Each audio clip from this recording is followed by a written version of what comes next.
करेंगे अपना next topic clause. ठीक है, क्लॉज क्या होती है?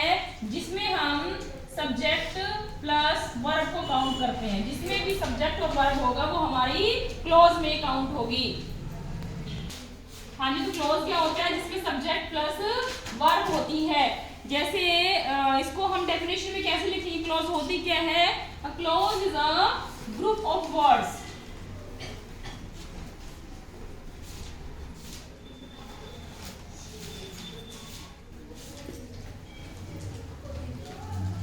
इसका मतलब है कि शब्दों का ऐसा समूह, शब्दों का जो समूह होता है उसको हम क्लोज कहते हैं। इन अ सेंटेंस, सेंटेंस के अंदर। ठीक है, सेंटेंस के अंदर जो ग्रुप ऑफ वर्ड्स है, शब्दों का जो समूह है, उसको हम क्लोज कहते हैं। और जो ये होता है, इसमें एक सब्जेक्ट होता है और एक फिनिट वर्ब होती है।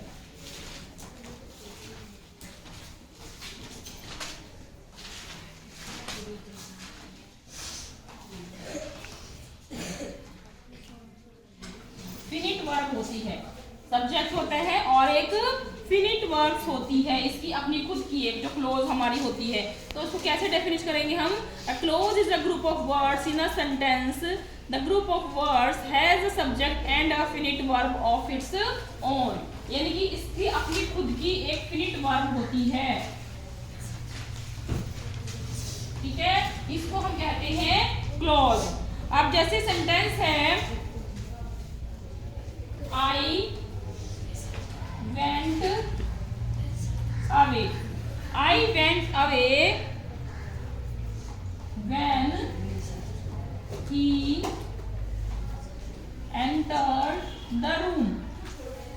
ठीक है, अब ये सेंटेंस है। ठीक है, I went away when he entered the room। अब देखो इसके अंदर क्या है? जो हमारा when है, ठीक है, ये हमारा एज अ कंजंक्शन यूज हुआ है। यहाँ पर क्या हुआ है? As a conjunction. ये कंजंक्शन है। ठीक है, I went away, he entered the room. तो इन दो वर्ड्स, जो इन सेंटेंस को जोड़ने का काम किया वो किसने किया है? कंजंक्शंस ने किया है। ठीक है, तो जो हमारी आई वेंट अवे है, ये हमारी कौन सी है? ये प्रिंसिपल क्लॉज है हमारी, जिसको हम बोलते हैं मेन क्लॉज।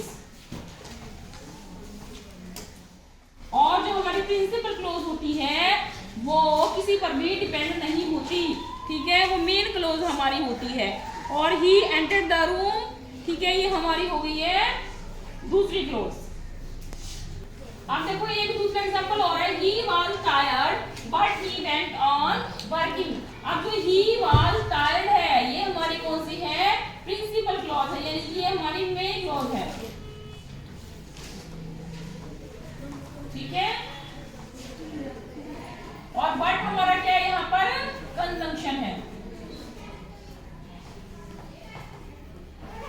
ठीक है, और ये हमारी क्या है? He went on working, ये हमारी कोऑर्डिनेट क्लॉज है।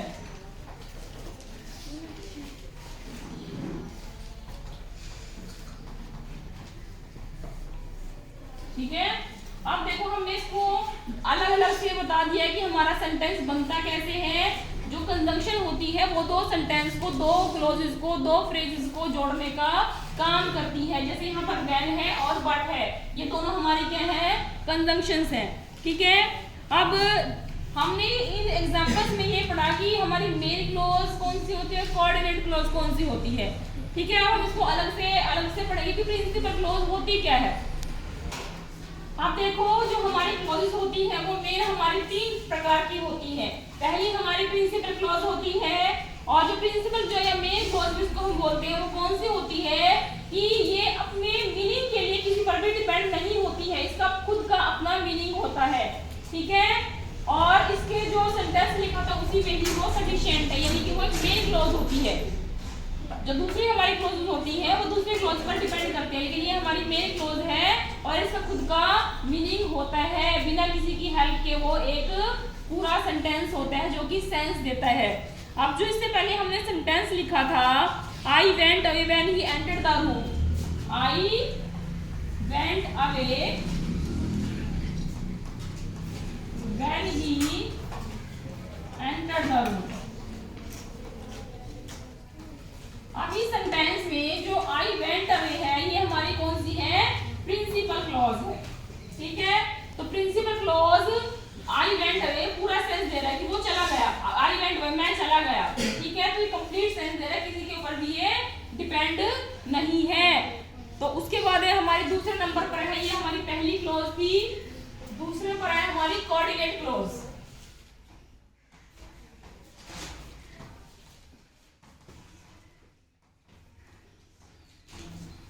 कोऑर्डिनेट क्लॉज कौन सी होती है, जो ये भी एक मेन क्लॉज की तरह ही होती है, सेल्फ डिपेंडेंट होती है ये।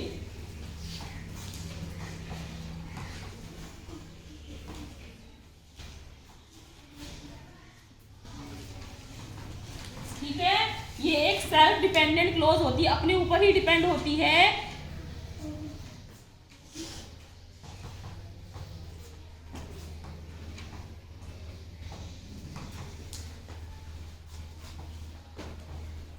इसका जो मीनिंग है, इसका मीनिंग भी बिल्कुल क्लियर होता है।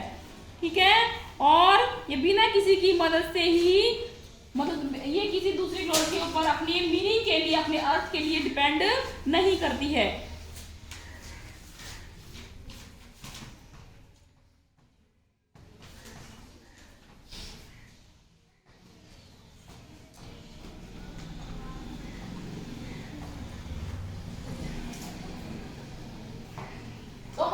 कोऑर्डिनेट क्लॉज कौन सी हुई है कि कौन सी होती है, it is also self dependent clause, ये सेल्फ डिपेंड अपने ऊपर ही डिपेंड करती है, और इसका जो मीनिंग है वो बिल्कुल क्लियर होता है, बिना किसी दूसरी क्लॉज के ऊपर डिपेंड हुए ये अपनी कंप्लीट सेंस देती है। अब हमने जो ऊपर एग्जांपल लिखा है, I went away when he entered the room,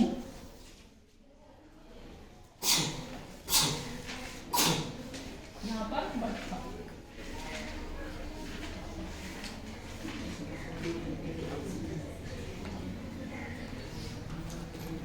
ये तो हमारा कंजंक्शन था।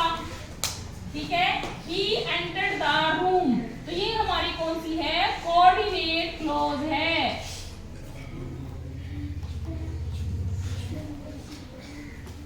ठीक है, कि वह रूम में चला गया, ये भी कंप्लीट सेंस दे रही है, ये किसी के ऊपर डिपेंड नहीं है, प्रिंसिपल क्लॉज की तरह ये कोऑर्डिनेट क्लॉज है।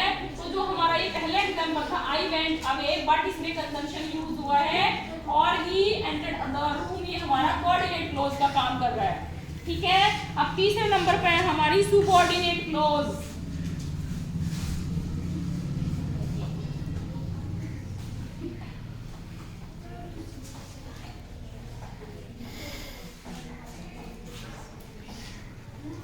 सुबऑर्डिनेट क्लॉज क्या होती है भाई, subordinate clause can not stand on it on, इसका अपना खुद का मीनिंग नहीं होता, ये दूसरों पर डिपेंड करती है।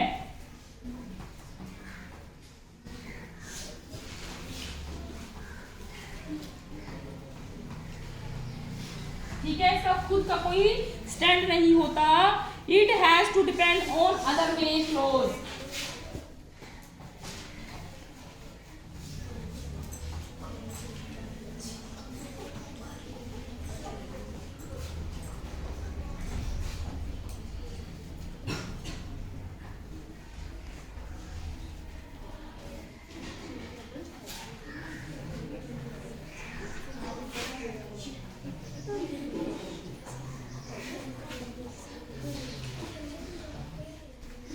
ये दूसरी क्लॉज पर डिपेंड करती है, to make its meaning clear.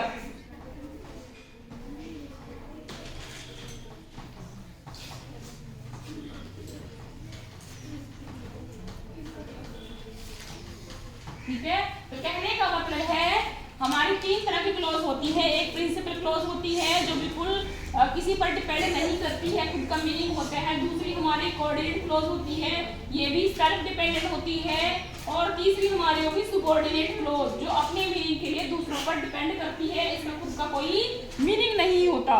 ठीक है, जैसे सेंटेंस हमने लिखा था, इसका एग्जांपल लिखते हैं, एग्जाम्पल लिखा था इसका, ठीक है। इसमें क्या था, आई went away when he entered the room. I went away हमारी क्या थी, सबऑर्डिनेट क्लॉज थी, सॉरी ये हमारी मेन क्लॉज थी,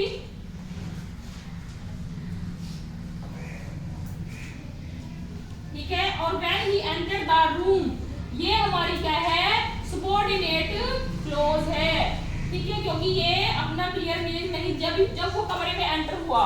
अब जब वो कमरे में एंटर हुआ, ठीक है, तो हमारे दिमाग में क्या आएगा कि क्या हुआ उसके बाद, तो हमारा जो ये सेंटेंस है वो इनकम्प्लीट है।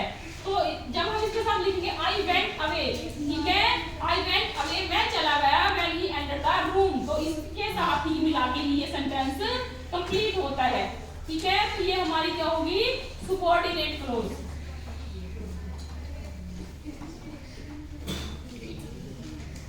ठीक है। अब देखो जो हमारी कोऑर्डिनेट कंजंक्शंस हैं, हमने अभी क्या क्या पढ़ा, प्रिंसिपल क्लॉज पढ़ी है, कोऑर्डिनेट क्लॉज पढ़ी है, और तीसरे नंबर पर हमने पढ़ा है सबऑर्डिनेट क्लॉज क्या होती है।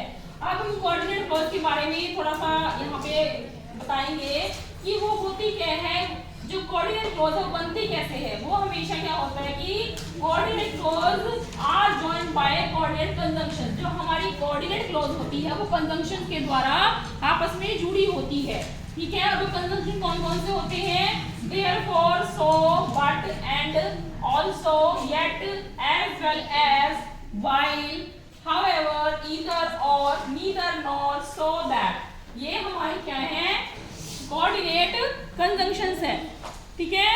तो हमने कोऑर्डिनेट कंजंक्शन का भी एग्जांपल पढ़ लिया है।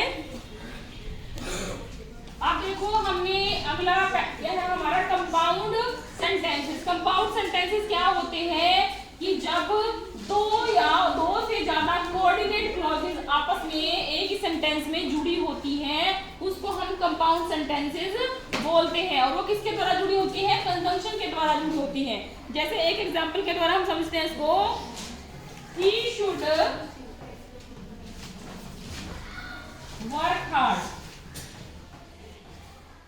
he should work hard or you will fail, ठीक है। अब देखो he should work hard और you will fail, तो ये हमारे क्या है, कोऑर्डिनेट क्लॉजेस हैं दोनों, जो कि और कंजंक्शन से जुड़ी हुई हैं। तो ये हमारा ओवरऑल क्या हो गया, कंपाउंड सेंटेंस हो गया, ठीक है। अब इसके और एग्जांपल लिखते हैं हम। दूसरा एग्जांपल है इसका, you can either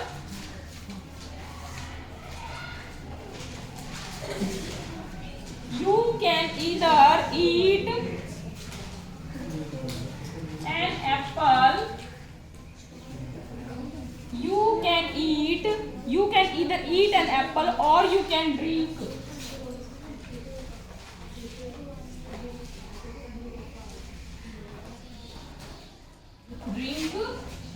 apple juice,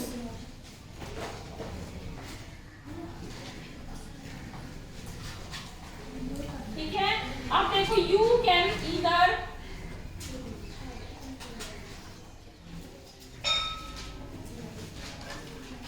ठीक है। अब जो हमारा ये सेंटेंस है किसके द्वारा जुड़ा हुआ है, और के द्वारा जुड़ा है। यू कैन ईदर ईट,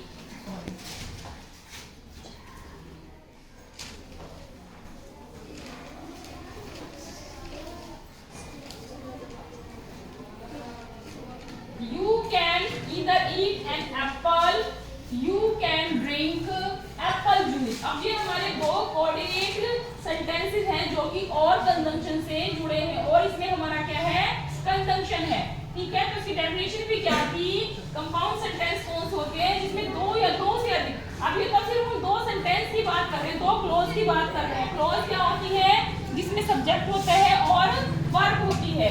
अगर ये दो से ज्यादा होगी तो भी ये किसमें काउंट होगी, कंपाउंड सेंटेंस में काउंट होगी, और वो किसके द्वारा जुड़ी होंगी, कंजंक्शन के द्वारा जुड़ी होंगी, जो मैंने अभी तुम्हें इसमें बताया था। अब इसके और एग्जांपल करते हैं हम।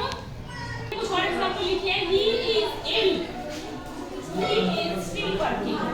अब जो ये हमारे दो सेंटेंस हैं इनको हम बोलते हैं कोऑर्डिनेट सेंटेंस। ये किसके द्वारा जुड़े हैं, कंजंक्शन बट के द्वारा जुड़े हैं। he closed the shop, When he went to the temple, ये किसके द्वारा जुड़े हैं? and के द्वारा जुड़े हैं. He is intelligent.